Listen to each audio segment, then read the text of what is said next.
Hey you all, I am your fave nurse B. Thank you so much for coming back to my channel. If you are new here, consider subscribing because I have plenty of videos for aspiring nurses, nursing students, new nurses, old nurses, anybody who wants to know about healthcare and just how to navigate through this, life. Go ahead, like, comment, and subscribe. Check out my website, check out my Instagram, check me out. And I also have a lifestyle channel where I talk about spirituality, crystals, I talk about natural hair, eating a plant-based diet, all of that. So just look in the comment section, look in the description box, and you'll get all the info there. So today I want to talk about what is it like working as a nurse during all of this stuff that's going on in the world. Now you all, I am a long-term care facility nurse. So I'm an LPN and I'm also an agency nurse. So I do not work at an actual facility. I'm a contracted employee. So I go to a facility, pretty much a new place, every single day. And I work there for the day. I keep it pushing. I only work for the agency. I do not work for the actual facility. So I have seen and been to quite a few nursing homes during this time. Now I know it's going to be different for hospital nurses versus long-term care nurses, but I just want to give you all my perspective as an LPN working in long-term care and also working as an agency nurse, what it's like to work right now. So it's been about like 9 months since all this started. I would say in the beginning, like, there was no change for real. I did not work in the beginning when it was like crazy. Nobody knew what the heck was going on. Like, I wasn't working at that time. In agencies, I started back working probably in June. So during that time, we were just wearing the basic regular mask, and some people would have their own like N95 masks. So we were just wearing a basic like little surgical mask that doesn't really do anything, right? So that's what we would wear to work. And then some places was like, okay, we're gonna start, having you wear the shield. So we will wear shields.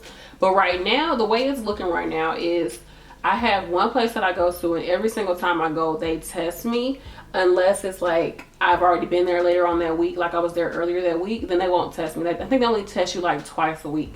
So anyways, they'll test you every time you come in, and then you have to like wait to see what your test results are. And then if you positive, they tell you in front of everybody, which crazy. If you negative, they tell you in front of everybody. It's just, the system is a little weird. Like, honey, where is the HIPAA? Like, where is the privacy in all of this? So that happens. And then what I've noticed is that a lot of facilities is that they will have it where, okay, they'll have their long-term care patients, right? And they'll test them like every week. They'll be testing them. Okay, if anybody comes up positive, then they'll take a patient and they'll put them on their positive wing. So they'll have a wing just for, positive patients. It'll be completely quarantined off from the rest of the facility. What a lot of them are doing is they'll have like plastic. They'll just have like, because a lot of these nursing homes is just hallways, like really big hallways. It's not like doors closing stuff off. Some of them do have it like that, but they still need to have all these beds available for their patients. So they'll have like an area where maybe there's like 10 beds on that area, and they'll have like some plastic up like against the wall and like the doorway and everything. Even though there's no doorway, it's just a hallway. They'll create like a little, I don't know, plastic hub. They'll have a quarantine spot for people that are actually positive. Then they'll have a spot in the nursing home or the rehab facility, because I do nursing homes and rehab facilities. They'll have a spot where these patients aren't positive, but perhaps because places are still taking in patients. So they'll take in a patient and they'll keep them on a 14-day quarantine because they have no idea. Because, a patient can still come from the hospital negative and 2 days later come up positive. So it takes a minute incubation period before a person can come up positive. So they will have them on that unit for like 14 days, and then they'll bring them out to the general population. So that's what a lot of facilities are doing. And then I heard one facility was like, oh, we're not doing 14-day quarantine anymore. We're doing 10-day quarantine instead of 14 days. I don't know why. Maybe the CDC said something, or they're just trying to get some more people in so they can make some more money. I don't know. So that'll happen. And then they'll just have their regular floor with the patients who have not had any symptoms, and they just had their regular floor. So as an agency nurse, they will have me work sometimes on floors where people have it. They actively have it. And of course, I have on my N95. I have on my mask. I have on, the gown. You're changing the gown out. You're changing there. You got the little shoe protectors. Sometimes I have the little hair protectors. All of that jazz. that you're dealing with back and forth, back and forth. Now, some places will have it where they will not put agency staff on their quarantine unit or on their positive case unit, which I feel like that makes the most sense. Why have, if you really want to decrease this, why have an agency staff go on that unit? Because all I'm going to do is just go to another place. Why not only have your staff over there, pay them some more money extra to work over there, and have agency nurses work on the floors where there's no exposure? But honestly, like, everybody got exposure, so I don't know though. I don't know. Y'all tell me what y'all think. I feel like that's the case. I'm sure their regular nurses are like, I'm not working over there, da da da. Because some of these places, okay, that's something else. Some of these places, they are not paying their regular staff any extra money to work on these floors that have positive cases. I think that's ridiculous, because almost everywhere, I'm about to say almost everywhere I go to has agency nurses. Of course, I'm an agency nurse, but there's a lot of places that have agency staff. And as a regular nurse, I would not want to work somewhere where I would have to be exposed to this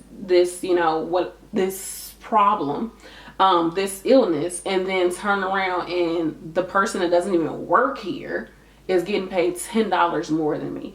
And he or she about to get paid tonight or the next day. Like, what the heck? And I still gotta wait 2 weeks to get my check. Like, how is that working out? So, yeah, I think these places should be paying nurses more. And I've seen nurses leave just because of, they're like, why would I even stay and deal with this if I know that they're going to keep letting agency come in here and make more money? That's what kind of creates the animosity behind, agency nurses and regular staff. I think is one of the things is the pay. They're not paying their staff. You can pay your staff more money and still have agency in the building because you're paying me more. I don't know, but whatever. It is what it is.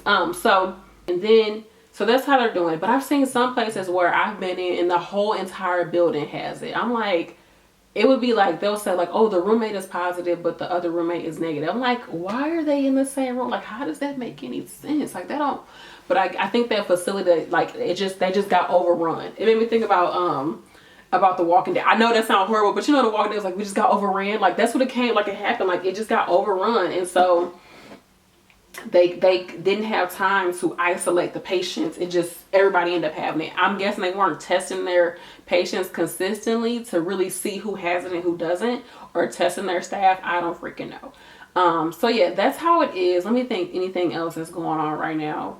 Of course, like I said, it's premium pay at these facilities, and they will test you. Some of them be like, when the last time you got tested? And I was like, this day. Like, okay, cool. Like, they won't test you, just ask you, like, what the heck? Like, either you're gonna test me or not. I've only been in one place that like actually tests you consistently, because they test all their staff before they come in the building. But that's really how it's been. It's really sad because like the patients, for the most part, they cannot leave their room. Now, I do go to a place where they let them come out the room with a mask on, of course, and they'll take them outside, which I think is really, really good. It's really important because a lot of these people have not, yeah, this is where it gets really depressing, because, these patients have not seen their patients have not seen their family since March. Imagine being a nursing home. You probably used to seeing your daughter every single day, or your grandkids every single day, or every week, to the point where you go 6 months, 9 months, almost a year without seeing anybody. All they can do is come up to the door. So they'll have it like, they have like the little window visits. The family comes to the window and talk to them, and they'll leave like little notes and stuff and posters and stuff on the window for their family, like, we love you, and stuff like that, happy birthday, and things like that.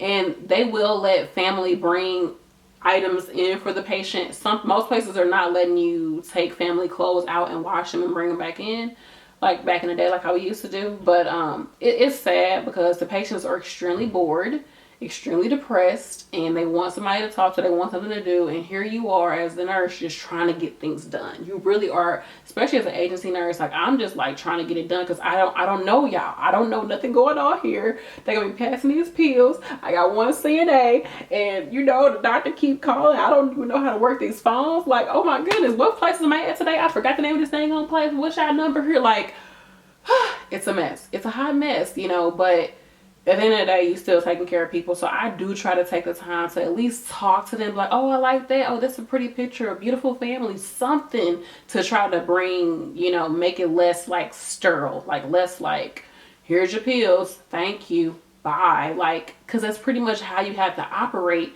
especially if you got all this PPE on, they can't see your face, they can't see your expressions, they can barely hear you. And every last one of them has the news on. Everybody has the news on. I hate that because I don't watch the news like at all. So only time I see it is when I go to work. So it's just like, oh, it's too much. It's too depressing. But some places do try their best. Like they'll do like little bingo in the hallway. So the patients will be like, they'll have them like spaced out. They'll all have their masks on, sitting in their wheelchairs or their chairs outside their room, and somebody will come do bingo with them like that. I really think that's great. Like activities, like y'all doing it. The activity departments in some places are still like actually trying to do something for the patients. They're not literally just sitting in their room all day trying to figure out when things are going to go back to normal.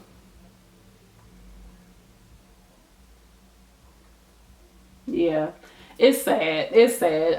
But that's how it's been, you all. I'm not gonna say that it's been super hard. Only thing is just like, you're coming home, you don't know if you're exposing your family or your friends to things.